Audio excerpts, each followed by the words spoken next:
Bismillahirrahmanirrahim. Assalamualaikum warahmatullahi wabarakatuh. Surah Al-Mu'minun adalah surah ke-23 dalam urutan Mushaf Al-Quran yang memiliki arti orang-orang yang beriman. Nama surah ini diambil dari kata pertama pada ayat pembuka, yang menegaskan tentang keberuntungan serta kemenangan bagi para hamba Allah Subhanahu wa Ta'ala yang memiliki keimanan sejati. Berdasarkan tempat diturunkannya, surah ini tergolong ke dalam kelompok surah Makkiyah karena diturunkan di kota Mekah sebelum Rasulullah Nabi Muhammad SAW melakukan hijrah ke Madinah. Surah ini terdiri atas 118 ayat yang syarat dengan ajaran ketauhidan, hukum moral, serta penguatan akidah Islam. Di dalam surah ini diuraikan karakteristik utama dari orang-orang beriman.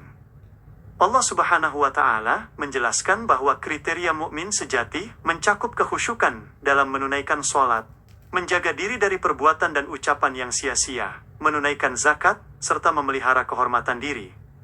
Selain itu, mereka adalah orang-orang yang senantiasa memegang teguh amanah, menepati janji, serta konsisten dalam menjaga salatnya.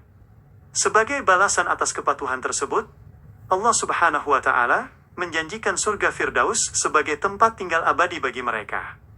Surah ini juga menerangkan tentang bukti-bukti kekuasaan Allah Subhanahu wa Ta'ala melalui proses penciptaan manusia yang sangat menakjubkan.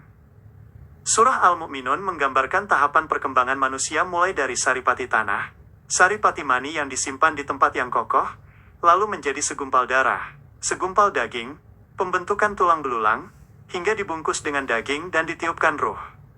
Pemaparan rinci ini bertujuan agar manusia menyadari asal-usul dirinya, mengagumi kebesaran pencipta, serta meyakini bahwa hari berbangkit setelah kematian adalah suatu keniscayaan yang pasti terjadi atas kehendak Allah Subhanahu wa Ta'ala.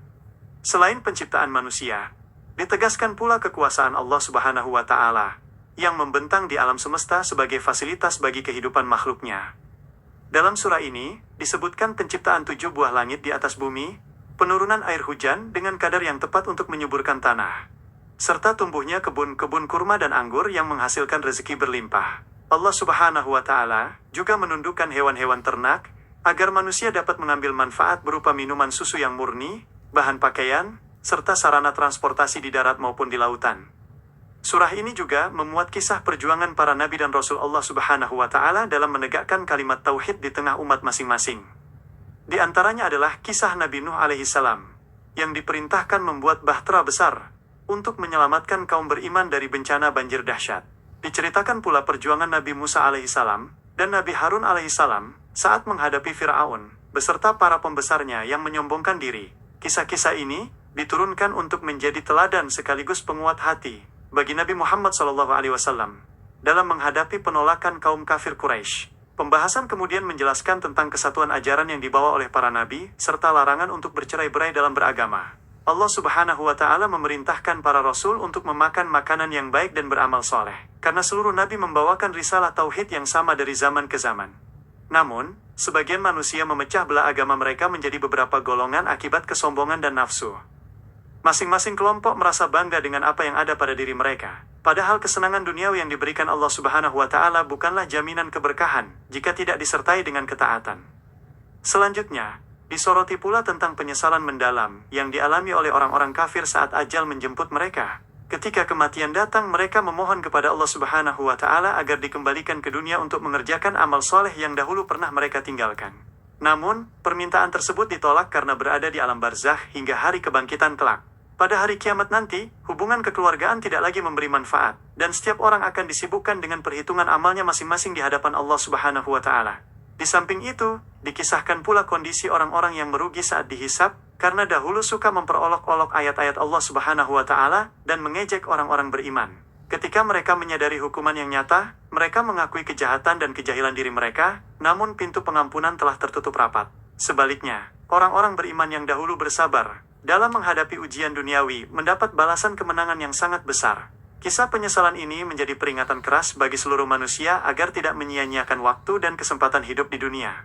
Rangkaian isi surah Al-Mu'minun ditutup dengan penegasan mengenai tujuan akhir dari penciptaan manusia. Allah Subhanahu wa Ta'ala menegaskan bahwa manusia tidak diciptakan secara main-main atau tanpa tujuan, melainkan untuk beribadah dan mengabdi kepadanya. Surah ini diakhiri dengan pengagungan kepada Allah Subhanahu wa Ta'ala sebagai Raja yang Maha Hak. Tidak ada Tuhan yang berhak disembah, melainkan Dia, Tuhan yang memiliki arsy yang agung. serta doa permohonan ampunan dan rahmat, karena dialah sebaik-baik pemberi rahmat. Al-Quran adalah pelita yang tak pernah padam, menuntun langkah kita di tengah kegelapan dunia menuju keabadian yang penuh kedamaian. Setiap ayat yang kita baca dan renungkan dari surah Al-Mu'minun adalah sapaan kasih sayang dari Pencipta, agar jiwa kita senantiasa kembali pada kesucian dan kebenaran. Terima kasih atas segala perhatiannya. Semoga Allah Subhanahu wa Ta'ala selalu melindungi kita dalam kebaikan dan mendapat keberkahan dari Al-Quran. Wabillahi taufiq wal hidayah. Wassalamualaikum warahmatullahi wabarakatuh.